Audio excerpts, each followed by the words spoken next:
पता चली कि कलयुग आ गया है। वो पहले से ही जानते थे कि कलयुग को रोकने के लिए तो मैं आया हूं। इसी के लिए भगवान ने मेरी गर्भ में आकर के रक्षा की थी कि कलयुग मेरे द्वारा ही बांधा जाएगा। और निकल पड़े आखेट में कलयुग से मिलने के लिए राजा परीक्षित। जैसे ही वन में गए तो वन में जाकर के देखा कि एक वृषभ, एक बैल जिसके 3 पैर कटे हुए हैं, वो अपने एक पैर से खड़ा है और उसके सामने एक गैया खड़ी है। उस गैया के नेत्रों से ऐसे आंसू बह रहे हैं जैसे कोई बालक उसका मार दिया गया हो। और एक भयाभय स्वरूप वाला व्यक्ति उस वृषभ के चौथे पैर को भी काट रहा है। बंधुओं, ये वृषभ कौन है? ये धर्म है। धर्म के 4 चरण हैं: सत्य, दान, दया और पवित्रता। कलयुग इन 4 चरणों में से 3 चरणों को काट चुका है। सत्य, दान, दया और पवित्रता, ये 4 चरण हैं। तो इसमें से सत्य को छोड़ करके दया, दान और पवित्रता, ये 3 चरण कलयुग के कट चुके हैं। श्री दत्त धाम में आपको पवित्रता का अनुभव हो रहा होगा।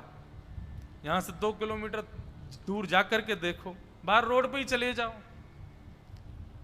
यहां मैं पहले ही दिन कह रहा हूं कि यहां कलयुग नहीं है, क्योंकि कलयुग वहां नहीं रहता जहां धर्म के 4 चरण हों: सत्य, दान, दया और पवित्रता। यहां 4 रूप देखने को मिलते हैं। सत्य भी है। असत्य बोलोगी कैसे? मौन हो सब लोग, किससे बोलोगे असत्य? सत्य। दान, यहां दान किया जा रहा है। किसका दान किया जा रहा है? अपने कंफर्ट जोन का, अपनी सुख समृद्धियों का। हम लोग अपने सुख से परे रह करके यहां बैठे हैं, उनका दान कर रहे हैं हम। तो दान भी है यहां पर। तो सत्य भी है, दान भी है, दया। दया तो दिख ही रही है, छलक रही है सबके नेत्रों में, सबके भावों में। और पवित्रता, यहां तो 3 बार तो गंगा स्नान है ही, पर कुछ नहीं, आप बैठे बैठे यहां की हवाएं भी ले लोगे तो भी पवित्र हो जाओगे। यहां इतने पवित्र आत्माओं का स्पर्श करके हवा भी आपका स्पर्श कर लेगी तो पवित्र हो जाओगे।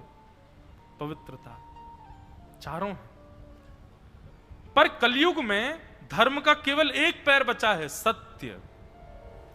दान, दया और पवित्रता, ये 3 पैर धर्म के कट चुके हैं। संसारी लोगों में ना तो दान का दर्शन होता है, ना दया का दर्शन होता है, ना पवित्रता का दर्शन होता है। और सुनिए, सत्य का दर्शन भी कितना होता है कि सत्य बोलने में तो वो भी अखरते हैं, लेकिन हां, सुनने की इच्छा रखते हैं। सत्य कितना बचा है कलयुग में? बोलता कोई नहीं है, पर सुनना सब चाहते हैं। इतना सत्य तो अभी भी जीवित है। तो सत्य एक पैर पर खड़ा था, और काला काला व्यक्ति जो उस धर्म के चौथे पैर को काट रहा है, यही कलयुग है। और सामने रुदन कर रही जो गैया है, यही पृथ्वी है। पृथ्वी रुदन करती है जब धर्म का ह्रास होता है। यह दृश्य जब कलयुग का देखा परीक्षित ने, अपनी तलवार निकाल करके मारने के लिए जैसे ही गए, चरणाश्रित हो गया। बोले, भगवान मुझे मत मारिए। और प्रणाम करके दूर जाकर के एक वृक्ष के पीछे छुप करके खड़ा हो गया कलयुग। राजा परीक्षित बोले, कलयुग से बाद में मिलूंगा, पहले धर्म से मिलूं। और वो जानते तो थे नहीं कि धर्म है, पर वो जानते थे कि संकेतिक रूप में ये कोई दिव्य ही है मेरे सामने। परीक्षित जी ने जाकर के पूछा, भगवान आप कौन हैं? बोले, मैं धर्म हूं। और ये कौन है? बोले, ये पृथ्वी है। दोनों के चरणों में प्रणाम किया। बोले, आप दोनों का पालन करना मेरा कर्तव्य है। मैं एक छत्र सम्राट हूं, आज्ञा कीजिए, आपको कष्ट कौन दे रहा है? और यहां धर्म और परीक्षित का इतना सुंदर संवाद है श्रीमद् भागवत में। धर्म के साथ में परीक्षित का संवाद हुआ। परीक्षित जी ने प्रश्न किया, आपको दुख कौन दे रहा है? तो धर्म मुस्कुरा करके कहते हैं, व्यक्ति को दुख कौन देता है ये वो स्वयं नहीं जानता। किसी के दुख का कारण भोजन हो जाता है, किसी के दुख का कारण निद्रा हो जाती है, किसी के दुख का कारण पत्नी है, किसी के दुख का कारण पति है, किसी के दुख के कारण माता पिता है, किसी का दुख का कारण स्वयं का स्वभाव है। व्यक्ति किस बात से दुखी है परीक्षित, ये तुम स्वयं नहीं जानते। परीक्षित ने चरणों में प्रणाम करके कहा, भगवान मुझे उपदेश दीजिए। तब धर्म ने दुख के 4 कारण बताए। कौन कौन से? काल, कर्म, स्वभाव और अन्य का सुख। दुख के 4 ही कारण हैं बंधुओं संसार में। सबसे पहला दुख का कारण क्या है? काल, समय। कई बार समय ऐसा आ जाता है कि आपको दुख भोगना पड़ता है। चलते चलते फिसल गए, गिर गए, बैठे हैं कमर, चलो ये भी आपके कर्म का दुख हो सकता है, कुछ किया होगा इसलिए हुआ। पर काल का दुख कोरोना टाइम पे हम सबने भोगा, वो काल का दुख है। कोई कहीं जा नहीं सकता, कोई कहीं आ नहीं सकता, घर में बैठे रहो, कुछ कर नहीं सकते, काम धंधे रुक गए, सबकी आमदनी रुक गई, ये काल का दुख है। दुख का सबसे पहला कारण क्या है? काल। कई बार समय खराब आ जाता है, इसलिए हमको दुख भोगना पड़ता है। दुख का दूसरा कारण क्या है? कर्म। जैसा करोगे वैसा भोगना पड़ता है। कर्म प्रधान विश्व रचि राखा, जो जस करहि जो तस फल चाखा। तो दुख का दूसरा कारण क्या है? कर्म। हम जैसा करेंगे हमको भोगना पड़ेगा, और चाहे कोई भी हो भोगना उसको पड़ेगा। और इस जन्म में, अच्छा, एक अभी 2-3 दिन पहले एक पंडित जी आए थे, मुझसे पूछ रहे थे, इसी विषय पर रात्रि में चर्चा हो रही थी। तो बंधुओं देखो, भगवान कहते हैं कर्मण्येवाधिकारस्ते मां फलेषु कदाचन। तुम्हारा अधिकार केवल कर्म पर है, तुम अपना कर्म करो। कई लोग इस चिंता में बने रहते हैं कि मेरे साथ ऐसा हो रहा है, तो मैंने क्या किया जो मेरे साथ ऐसा हो रहा है? भाई आप सोच नहीं सकते इस बात को। क्यों? क्योंकि ये जरूरी नहीं है कि इसी जन्म में किए कर्म को भोग रहे हो आप, पूर्व जन्म का भी हो सकता है। इसलिए भगवान ने स्पष्ट कर दिया, तुम्हारा अधिकार ये सोचने का है ही नहीं कि फल क्यों भोग रहे हो, फल किस भाव से भोग रहे हो। वो मेरा अधिकार है, मैं कौन से जन्म का तुमसे भुगवा रहा हूं। भीष्म पितामह ने पूछा, मुझे अपने 100 जन्मों की याद है कि मैंने कोई गलत काम नहीं किया, और मेरे रोम रोम में बाण लगाया ठाकुर जी। मुझसे ज्यादा पापी दुर्योधन, मुझसे ज्यादा पापी दुशासन, उन लोगों को इतनी पीड़ा नहीं हुई जितनी पीड़ा मुझको हो रही है मरते समय। मैंने ऐसा कौन सा पाप किया? तब भगवान कहते हैं 100 जन्मों की तुमको याद है। तुमको क्या लगता है 100 ही जन्म होते हैं? 101वां नहीं हो सकता। भीष्म पितामह सर पकड़ करके बैठ गए, बोले मतलब मैं अपने 101वें जन्म का कर्म भोग रहा हूं अब? ठाकुर जी बोले और नहीं तो क्या। भगवान ने कर्म की गति बताई, 2 बात बताई। बोले पहले तुमने एक जीव 101वें जन्म में एक राजकुमार थे, उस जीव को सुई चुबोते थे, तुमको बड़ा मजा आता था, उसी का परिणाम तुमको अभी भोगना पड़ा, आदि आदि। दूसरा बताया, इसमें तुम इस कर्म इस जन्म का भी भोग रहे हो। भीष्म पितामह बोले इस जन्म का क्या भोगा मैंने? बोले भरी सभा में द्रौपदी का चीरहरण हो रहा था, दुर्योधन से कोई अपेक्षा नहीं थी मेरी, दुशासन से कोई अपेक्षा नहीं थी मेरी, पांडवों से कोई अपेक्षा नहीं थी क्योंकि हार गए थे। पर उस सभा में मुझे केवल एक व्यक्ति से अपेक्षा थी, और वो थे तुम। पितामह, तुम्हारी वाणी और तुम्हारी उपस्थिति में इतनी सामर्थ्य थी कि यदि तुम खड़े होकर के एक बार कह देते दुशासन द्रौपदी की साड़ी छोड़ो, तो किसी की हिम्मत नहीं थी कि कोई आगे कुछ कर सकता। लेकिन तुम चुपचाप बैठे रहे, कुछ नहीं किया तुमने। इसलिए अधर्म करने वालों को पीड़ा कम देता हूं मैं। अधर्म होते हुए, अधर्म को रोकने की सामर्थ्य होते हुए, और अधर्म होते हुए देखने वाले को अधर्म करने वाले से ज्यादा पीड़ा देता हूं मैं। आप सामर्थ्यवान थे, आप रोक सकते थे, लेकिन आपने कुछ नहीं कहा। इसलिए मेरी अपेक्षा को विफल किया आपने, अधर्म होते हुए देखा आपने, सामर्थ्यवान होते हुए देखा, इसलिए आप इतनी पीड़ा भोग रहे हैं। तो कर्म का कब कहां क्या भोग रहे हैं, इस पर हमारी बुद्धि चलानी भी नहीं चाहिए। और एक बात कहूं आपको, हजारों वर्षों से लोग इस पर प्रवचन करते आ रहे हैं, हजारों वर्षों तक करते रहेंगे, लेकिन कर्म की गति आप समझ ही नहीं पाओगे, नहीं समझ पाओगे। इसलिए उसमें बुद्धि मत लगाओ। मैं आपको पहले ही सचेत कर रहा हूं, कौन से कर्म का फल मैं भोग रहा हूं ये सोचना ही नहीं है। ठाकुर जी का अधिकार है, उसमें आप क्यों बुद्धि लगाते हैं अपनी। कर्मन की गति न्यारी, सूरदास जी का पद है।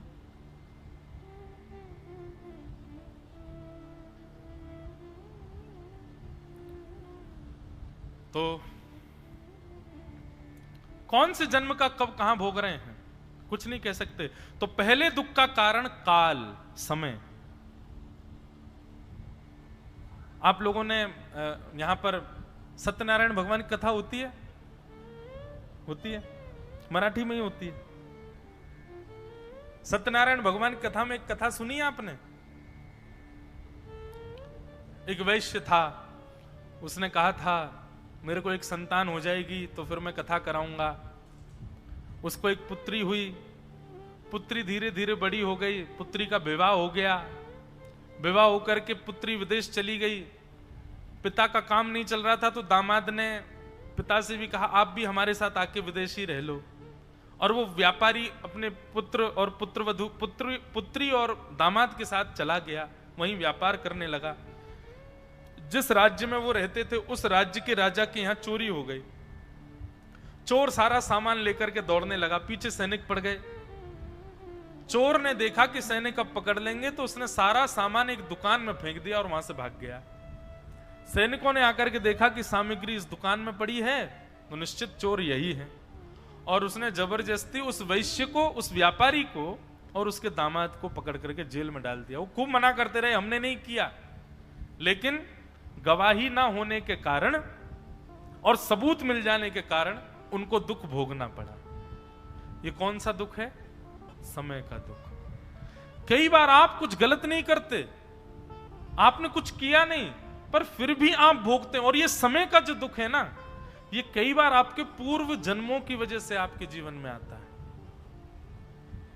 लेकिन बंधुओं, इन सबसे निवृत्ति का भी साधन मैं लास्ट में बताऊंगा।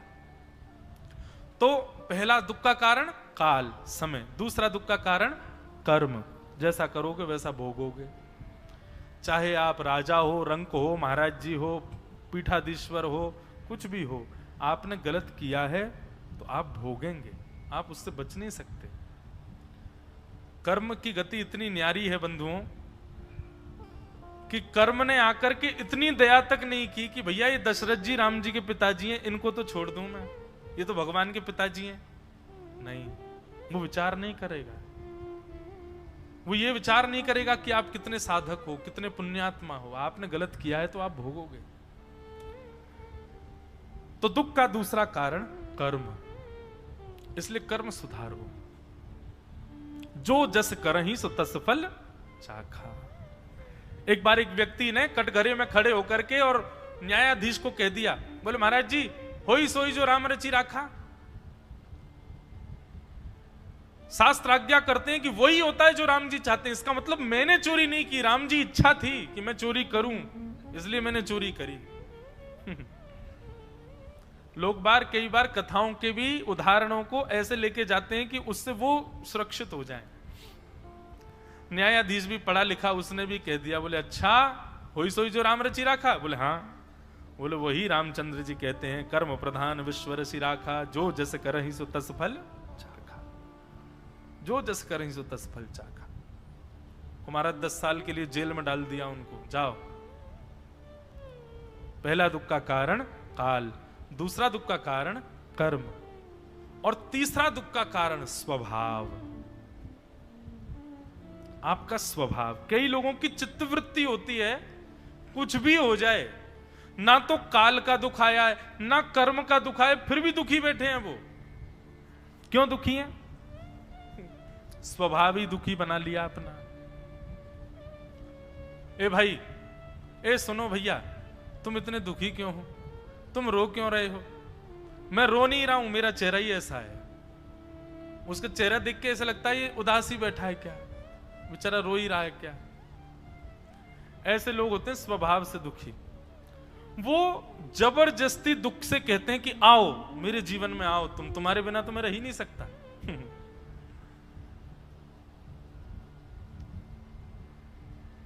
क्यों उदास हो भैया? बोले आज प्रसादी पाई थी, दाल में नमक कम था, सुबह से भूखा था मैं, भोजन करने बैठा, दाल में स्वाद ही नहीं आया, और इसी बात से दुखी हो गए महाराज। किसी ने जाकर के रसोईया महाराज जी से कह दिया, बोले कल बढ़िया भोजन बनाना, वो बेचारे बड़े दुखी हो रहे, तुमने नमक नहीं डाला दाल में।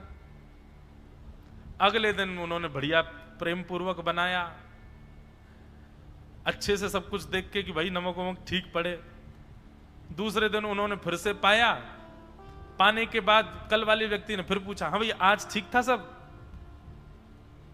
लेकिन वो फिर से नाराज हो गए, फिर से उदास हो गए।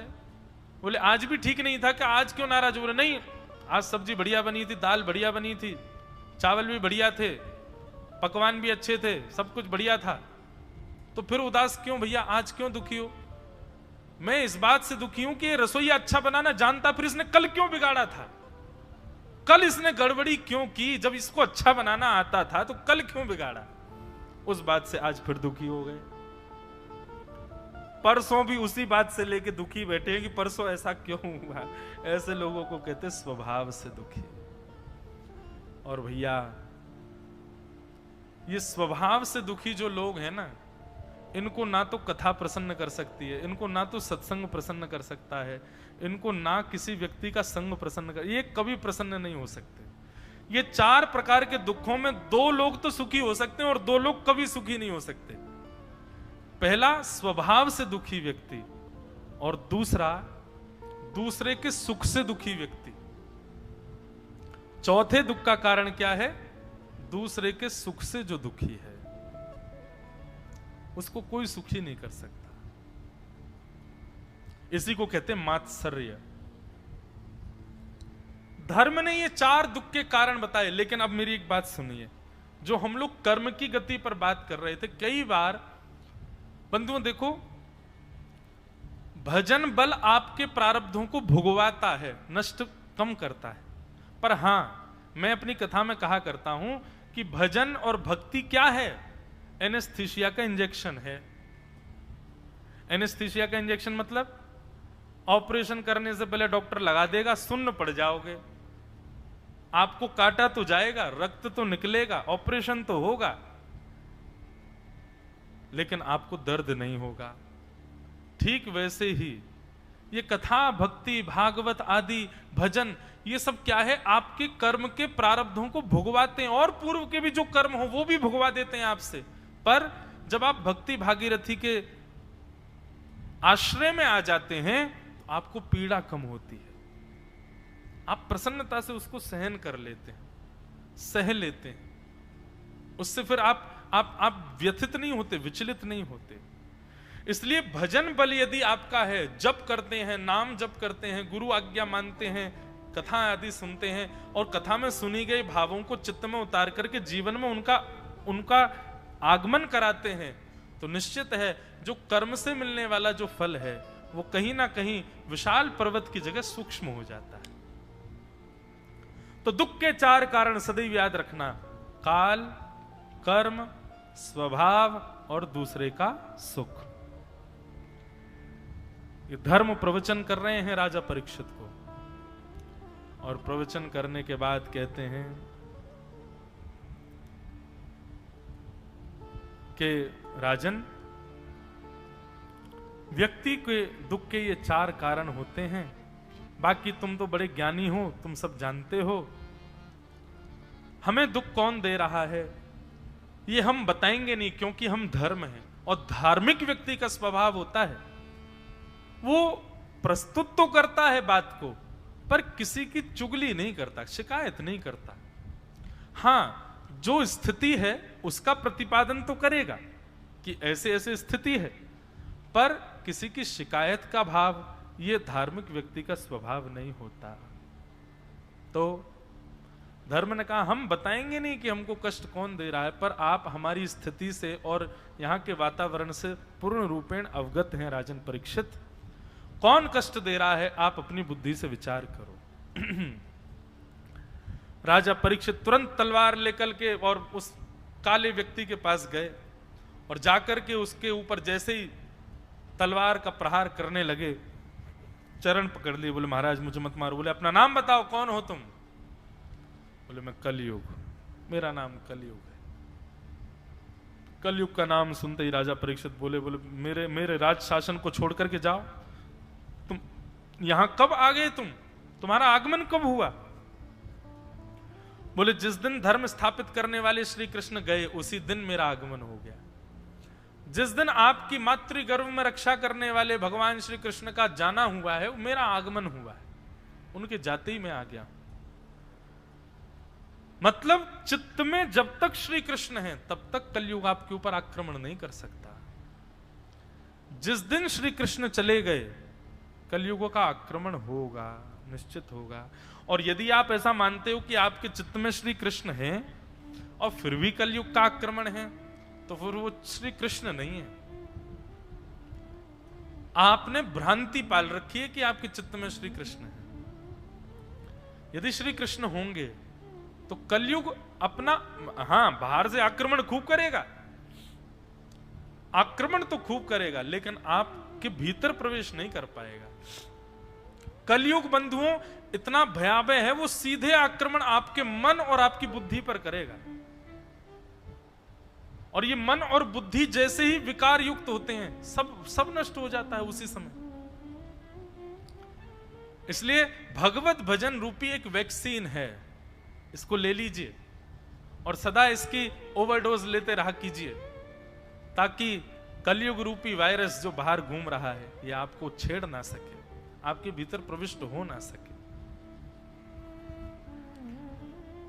कलयुग ने कहा जिस दिन श्री कृष्ण गए उसी दिन मेरा आगमन हो गया। बोले अच्छा, लेकिन मैं यहां का एक छत्र सम्राट हूं, मेरी आज्ञा के बिना तुम रह नहीं सकते यहां पर, इसलिए मैं आज्ञा देता हूं मेरे राज्य को छोड़ करके चले जाओ। कलयुग बोला भगवान आप ब्रह्मा की बनाई हुई गति को निष्कासित नहीं कर सकते। सतयुग के बाद त्रेता, त्रेता के बाद द्वापर, द्वापर के बाद मेरा आना यह ब्रह्मा का निर्धारित कर्म है। आप उसके विपरीत जाएंगे तो आप भी अधर्मी हो जाएंगे, इसलिए मुझे स्वीकार तो करना पड़ेगा आपको। कलयुग, राजा परीक्षित सोचने लगे क्या करूं। तब कलयुग ने ही अपनी तरफ से कहा कि एक काम कीजिए भगवान, मुझे कुछ स्थान दे दीजिए और मैं वचनबद्ध होकर आपसे कहता हूं संपूर्ण कलिकाल में, मेरे युग में मैं आपको वचन देता हूं उन स्थानों का मैं कभी त्याग करके अन्यत्र नहीं जाऊंगा, मैं उन्हीं स्थानों में रहूंगा।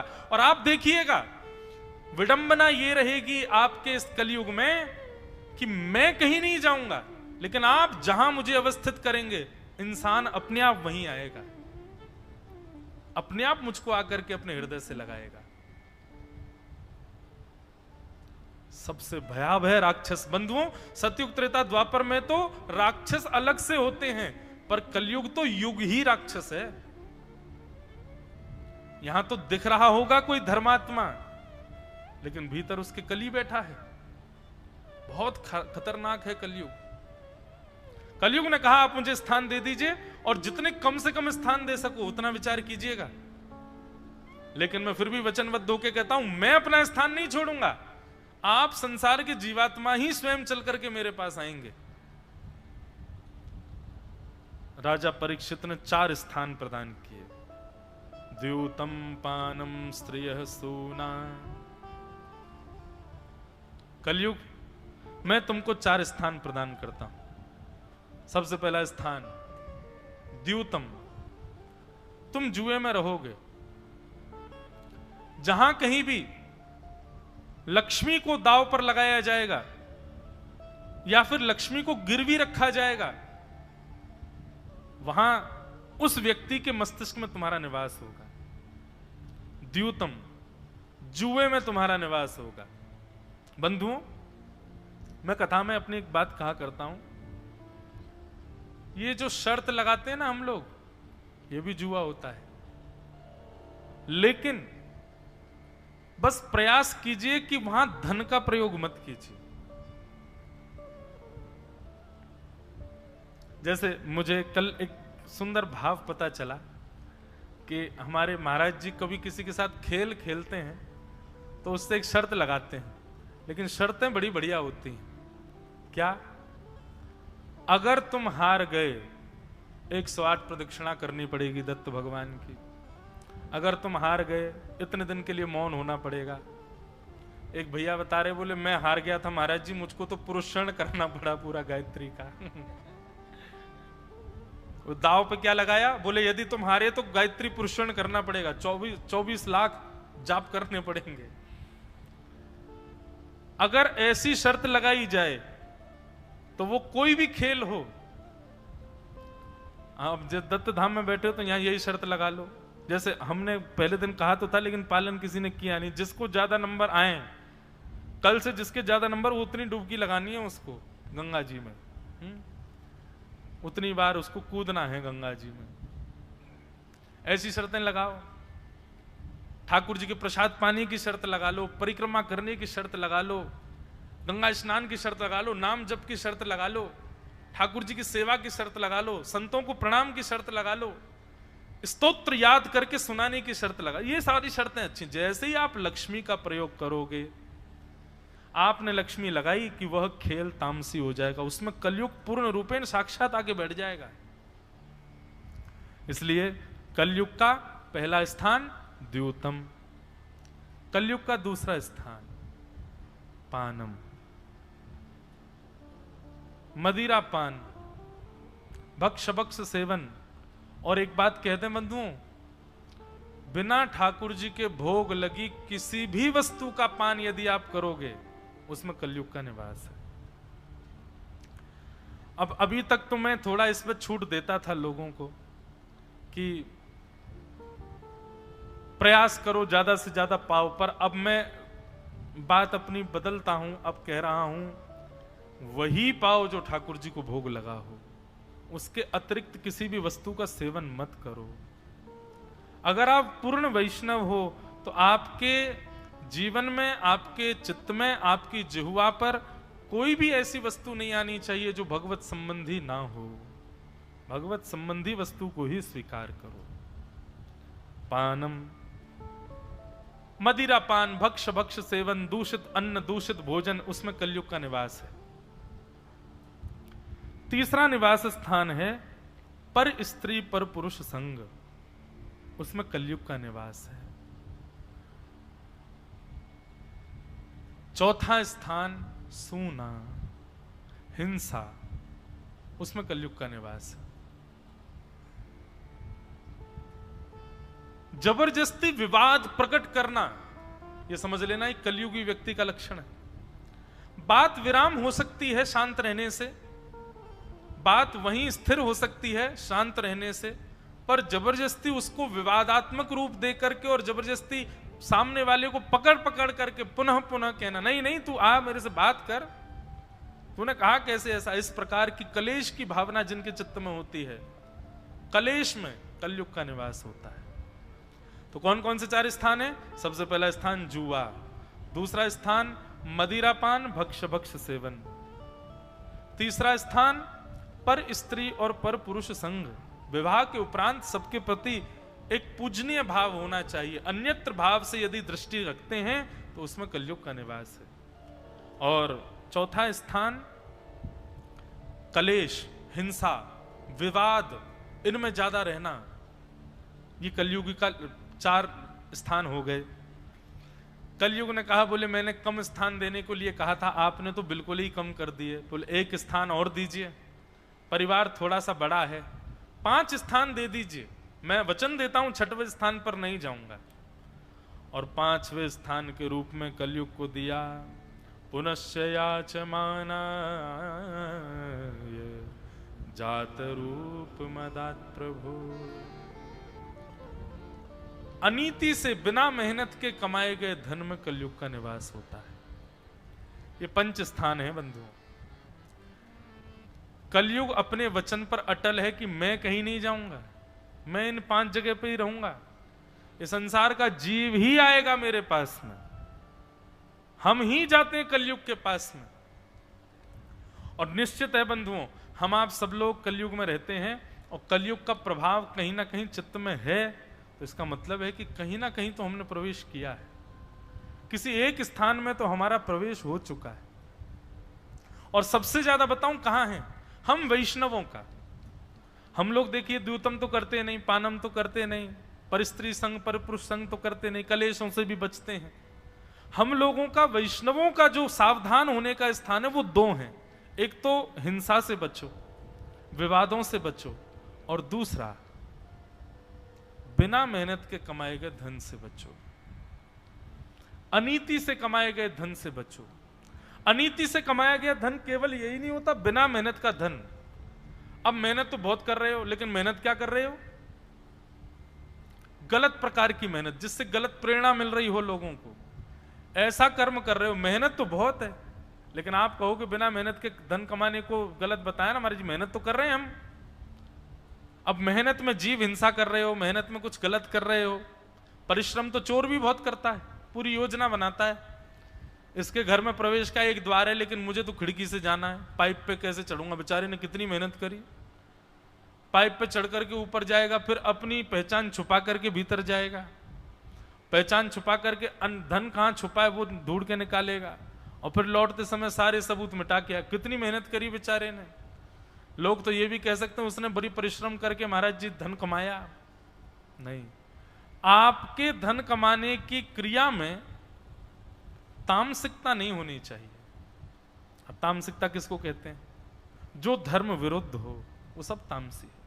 वो क्रिया अगर आप करके धन कमाते हैं तो उसमें कलयुग का निवास है। इस प्रकार 5 स्थान प्रदान किए, तो वैष्णवों को 2 स्थानों से बचना है, बाकी के स्थानों से तो वो बच जाएंगे।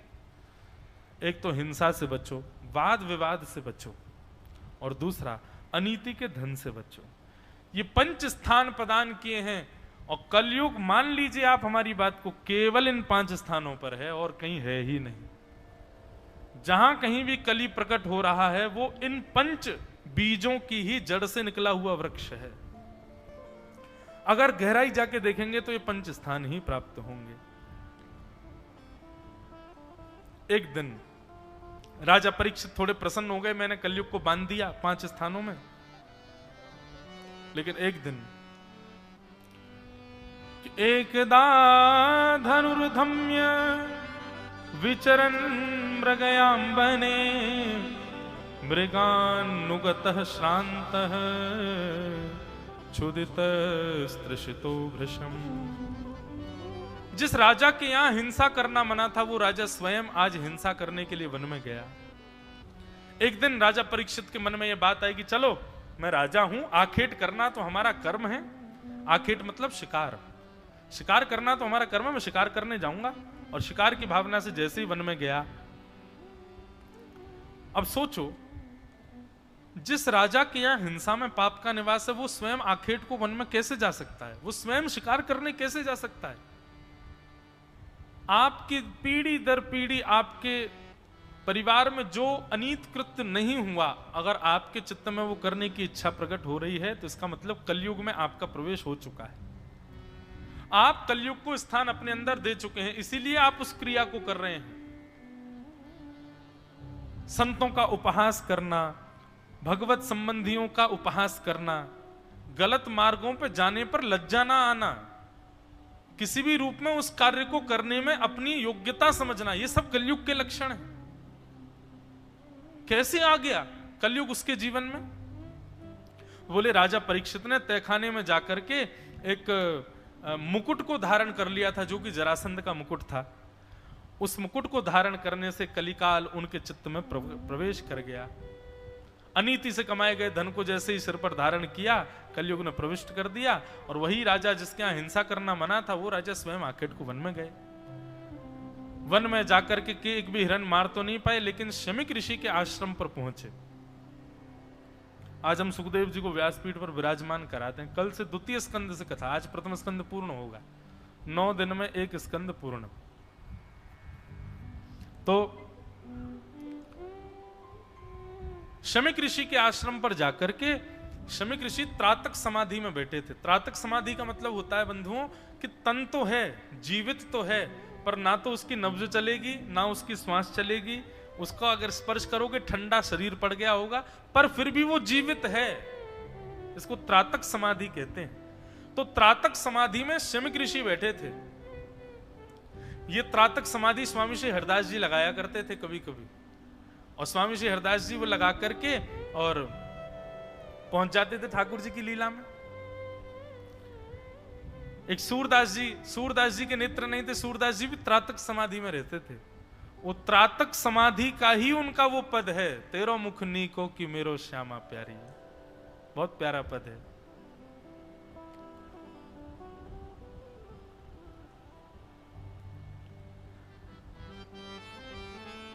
आज हम कथा में एक भी पद और एक भी भजन तो गा ही नहीं पाए। 6 बजने को आ गए, हमें याद ही नहीं रही। आज एक बात और हुई। हम दोपहर में जब गंगा स्नान करके आए तो महाराज जी, एक माता जी बड़ी भोली सी बेचारी बैठी होंगी यहीं पे, वो आई, आकर के हमारे लिए बढ़िया मोजे लेके आई। बोले आप धूप में खड़ा हूं से उतर के जाते हो, मोजे पहन के जाया करो। मैंने जय हो मैया। बोले आप धूप में नहाते हो, धूप में रहते हो, आपके लिए गुलूकंद लाई, गुलूकंद दिया। मैंने कहा जय हो मैया। और भी बहुत सामान लाई। बोल तो हम पानी रहे थे, पर उन्होंने एक जिज्ञासा हमारी प्रकट की। मैंने कहा जी आज्ञा करो। बोले महाराज जी आप 2 दिन से कथा जो है 6:15 साढ़े 6 तक ले जाते हो। मैंने कहा तो अच्छा है ना कथा बढ़े। बोले नहीं, होता ये कि हमारी सास को भोजन बनाना पड़ता है, हम यहाँ रहती हैं और सास हमको जो है टेढ़ी टेढ़ी नजर से देखती है फिर। तो बोले आप कथा लंबी ले जाते हैं तो हमको पीड़ा हो जाती है घर पे, कल से आना बंद हो जाएगा हमारा। हम सोच रहे हैं पूरे 1 महीना है। मैंने कहा मैया आप प्रयास करेंगे। वो मैया अगर बैठी हो, आप तो 6 बजे आप तो प्रस्थान कर ही जाना, क्योंकि हम तो ऐसे उद्यमी बालक हैं, अभी पता नहीं कितनी देर, 6:15 तो बज ही जाएगा। तो इसलिए आज पद वद कुछ गा नहीं पाए। अब भी ये सोच रहे हैं पद गा आ तो रहा है मन में, गा देंगे लेकिन फिर विलंब होगा, पर ये पद गाएंगे जरूर एक दिन कथा में। तो त्रातक समाधि में शमीक ऋषि बैठे थे, और शमीक ऋषि की त्रातक समाधि को परीक्षित जी महाराज ने यह समझ लिया कि मैं आया हूं तो कहीं उठ करके सम्मान ना करना पड़े, इसलिए जबरदस्ती ये साधु त्रातक समाधि में चला गया। बंधुओं इसको क्या कहते हैं? गलत फहमी होना। यह भी कलयुग करवाता है बंधुओं। ऐसा है नहीं जैसा आपको लग रहा है, पर फिर भी आप विश्वास करके बैठे कि ऐसा ही है।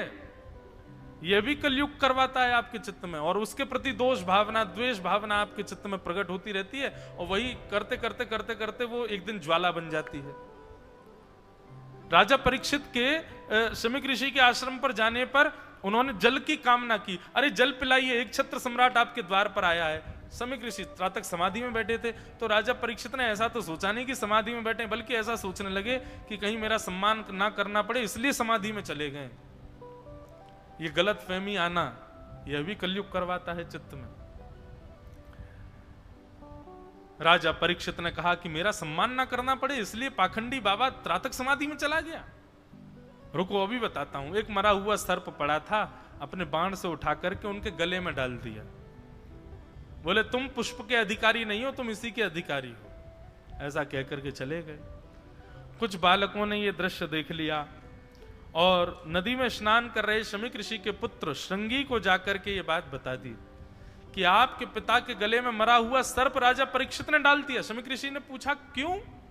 श्रृंगी ने पूछा क्यों डाला? बोले क्योंकि आपके पिताजी समाधि में बैठे थे, राजा परीक्षित को लगा मेरा सम्मान ना करना पड़े, इसलिए समाधि में चले गए। उन्होंने मरा हुआ सर्प आपके पिता के गले में डाल दिया। श्रृंगी को क्रोध आ गया, और जैसे ही श्रृंगी को क्रोध आया कि इति लंघित मर्यादम तक्षकः सप्तमे हनि ददक्ष्यति स्म कुलांगारम चोदितो में ततद्रुमम। श्राप दे दिया। कौशिक्याप उपस्पृश्य बाज वग्रम विषसर्जः। वाणी का वज्र छोड़ दिया। मैं श्राप देता हूं, राजा परीक्षित को 7 दिन में तक्षक सर्प डस देगा और उनकी मृत्यु हो जाएगी। महाराज जी, हमारे पूज्य गुरुदेव भगवान श्री रामानुज गुरु जी इतना सुंदर भाव कहते हैं इसमें। बोले वैष्णव की हर स्थिति में ठाकुर जी रक्षा करते हैं। बोले राजा परीक्षित को 2 प्रकार के बाण लगे पूरे जीवन में। एक बाण तो ब्रह्मास्त्र छोड़ा था, किसने? अश्वत्थामा ने। और जब अश्वत्थामा ने ब्रह्मास्त्र छोड़ा तो भगवान चक्रा गदा लेकर के मां के उदर में चले गए। वो साक्षात अस्त्र छोड़ा गया था, तो अस्त्र से बचने के लिए भगवान अस्त्र लेकर के गए। लेकिन दूसरा बाण वाणी का छोड़ा गया। 7 दिन में मरने का श्राप लगा, तो वाणी के शस्त्र से बचाने के लिए ठाकुर जी वाणी रूप भागवत जी बनकर के आए और परीक्षित की रक्षा की। इतना सुंदर भाव गुरुदेव कहते थे। शस्त्र से रक्षा के लिए ठाकुर जी शस्त्र लेकर के गए, और जब वाणी से वज्र छोड़ा गया तो ठाकुर जी शास्त्र रूप धारण करके आ गए और परीक्षित की रक्षा की। बोलो भक्त वत्सल भगवान की जय। राजा परीक्षित को 7 दिन में मरने का श्राप लगा। राजा परीक्षित वापस अपने राज्य भवन में आए, और भवन में आकर के जैसे ही मुकुट उतार करके रखा, मुकुट उतारते ही उनको दिव्य भाव आया। बोले मैंने आज क्या किया? एक इतना क्रोध मुझे कैसे आ गया?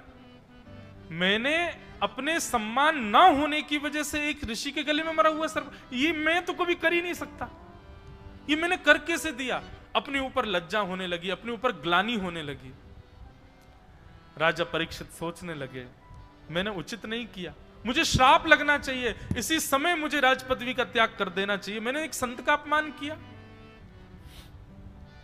बंधुओं, कलयुग ऐसा ही है, आपसे करवा देगा क्रियाओं को और फिर उसके बाद आप लज्जा में घूमते रहोगे, मैंने ऐसा क्यों किया, मेरे तो भावी नहीं था, मुझे करना ही नहीं था। कलयुग बड़ा खतरनाक है भैया। राजा परीक्षित बड़े उदास हो गए। तभी गौरमुख नाम के शिष्य आए और शिष्य ने आकर के राजा परीक्षित को बताया। बोले महाराज, शमिक ऋषि के गले में मरा हुआ सर्प डालने की वजह से आपको 7 दिन में मरने का श्राप उनके पुत्र श्रृंगी ने प्रदान किया। श्रृंगी ने आपको श्राप दिया है, आपकी केवल 7 दिन की आयु शेष है, अपनी मुक्ति का उपाय खोज लीजिए। सुन करके राजा परीक्षित व्यथित हो गए, पर एक क्षण के लिए व्यथित होते ही तुरंत प्रसन्न मुद्रा में आ गए, अपनी राज्य गद्दी का त्याग कर दिया। एक क्षण में अपना मुकुट उतार करके रख दिया, अपने पुत्र जन्मेजय को बुला करके राज्य सिंहासन पर बिठा करके अभिषेक करके तिलक कर दिया। ना पंचांग देखा, ना कुछ देखा, ना ब्राह्मणों को बुलाया, बस जो लोग वहां उपस्थित थे उनकी उपस्थिति में अपने पुत्र को राज्य गद्दी पर बिठा दिया। पत्नी पूछना चाहती कर क्या रहे हो? तब कहते हैं, बोले देवी, भगवत मिलन की बेला आई है, अब मुझे रोकना नहीं। संसार में कोई भी व्यक्ति मृत्यु को जाता है, उसकी मृत्यु कभी भी हो सकती है, पर एकमात्र इस सृष्टि का शायद मैं ही एक ऐसा व्यक्ति हूं जिसको पता है कि अगले 7 दिन में मेरी मृत्यु नहीं होगी, 7 दिन बाद ही मेरी मृत्यु होगी। इसलिए 7 दिन मेरे पास शेष बचे हैं, मैं उनको उपयोग करके भगवत सेवा में लगाऊंगा। इसलिए देवी अब मुझे रोको नहीं, तुम और पुत्र मिलकर के राजपाट संभालो, मैं अब वन में जा रहा हूं। भगवान के द्वारा दी गई हर स्थिति को प्रसाद समझ के स्वीकार करो, वो आपके निर्माण के लिए ही आई है। अच्छी है तो भी, बुरी है तो भी, आपका निर्माण होगा उससे, इसीलिए वो ठाकुर जी ने आपको दी है, उसको स्वीकार करो। राजा परीक्षित उस परिस्थिति को स्वीकार करके वन में चले गए, गंगा के तट पर जाकर के बैठ गए। ऋषियों को पता चला कि राजा परीक्षित को मरने का श्राप मिला है। अनेक ऋषियों ने आकर के राजा परीक्षित के शंका का समाधान किया, पर कोई भी नहीं को मुनिर यस्य वच प्रमाण से नहीं बता पाया क्या करना चाहिए। तभी वहां पर श्री सुखदेव जी महाराज का आगमन हुआ है। सब लोग हाथ जोड़ के प्रणाम करो, श्री सुखदेव जी को वंदन करो। कि तत्रा भवद भगवान व्यास पुत्रो यदिच्छया गामट मानो नपेक्ष अलक्षलिंगो निज लाभ पूर्णो व्रतश्च बालैरवधूत भेष। तत्र, तभी वहां पर अभवत कौन आए? व्यास जी के पुत्र। बंधुओं, परीक्षित ने जब पहली झलक देखी ना व्यास श्री सुखदेव जी की, सुखदेव जी को देखते ही परीक्षित के चित्त में एक क्षण के लिए उनको लगा कि ये वही हैं जिन्होंने मेरी गर्भ में आके रक्षा की। तब गर्भ के शस्त्र से रक्षा करने आए हैं और अब वाणी के शस्त्र से रक्षा करने आए हैं। अच्छा, एक कथा यहां पर लिखी है कि परीक्षित ने एक आसन लगाया था, एक सिंहासन रखा था, और इतने संत जो वहां बैठे थे सबसे कहा था 7 दिन में मरने वाली की मुक्ति का उपाय क्या है, आप में से जो भी उत्तर दें वो इस आसन पर बैठ के दें। तो वहां बैठे हुए इतने बड़े बड़े ऋषियों में, अरे श्री दत्त भगवान के पूज्य पिताजी भी बैठे थे, श्री अत्रि मुनि भी वहां बैठे हैं, वशिष्ठ जी भी बैठे हैं, च्यवन भी बैठे हैं, सब लोग बैठे थे। उस स्थिति का वर्णन वाणी का विषय नहीं है। जब सुखदेव जी और परीक्षित का कथाक्रम हुआ, वहां बड़े बड़े ऋषि बैठे थे, लेकिन नैको मुनिर्यस्य वच प्रमाण, कोई भी उस आसन पर बैठने के लिए थोड़ा घबरा रहा था कि इस पर कैसे बैठेंगे हम, क्योंकि जिम्मेवारी लेनी पड़ेगी कि 7 दिन में मुक्ति मिलनी चाहिए परीक्षित को। तभी वहां पर महाराज जी वर्णन है। अच्छा, भागवत जी का ये प्रसंग देखेंगे महाराज जी, यहां पर सुखदेव जी की आयु बताई है और आयु में लिखा है त्वम द्वष्ट वर्ष, 16 वर्ष नहीं लिखा, 2 बार 8। तो हमारे पूज्य पिताजी महाराज इतना सुंदर वर्णन करते हैं, वे कहते हैं, बोले हैं तो 16 वर्ष के, पर स्वभाव कैसा है? बोले 8 वर्ष के बालक के जैसा।